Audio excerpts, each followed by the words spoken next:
Welcome to the Banker Lamp. Please enjoy the video. In this video, I will compare VS Code versus Visual Studio, helping you understand their distinct roles in software development. We'll dive into what makes each tool unique, from their fundamental architecture to their ideal applications. Our goal is to equip you with the knowledge to confidently choose the right environment for your next project, whether you're building a small script or a large enterprise application. Let's explore their features and discover which one aligns best with your workflow.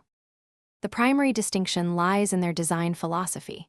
Visual Studio Code is a nimble, fast-loading editor, perfect for quick edits and diverse language support, often consuming less than 500 megabytes of RAM.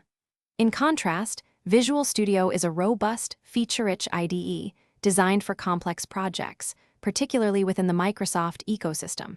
It integrates deeply with frameworks like .NET and C++, offering extensive debugging and profiling tools right out of the box, though it might use over 2 gigabytes of memory.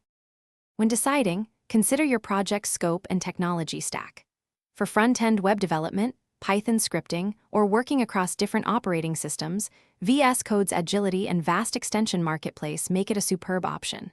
However, if you're building large-scale Windows desktop applications, complex C++ projects, or leveraging the full power of the NET framework, Visual Studio provides an unparalleled, integrated experience.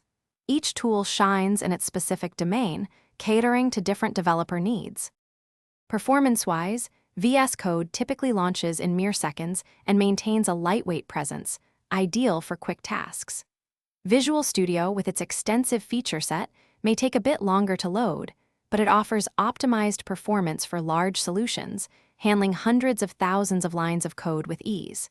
Both have vibrant communities and thousands of extensions. Visual Studio's ecosystem, however, provides a more cohesive experience for Microsoft-centric development, including seamless Azure integration and robust team collaboration features. Thanks for watching. If this was helpful, leave a like and consider subscribing. See you next time.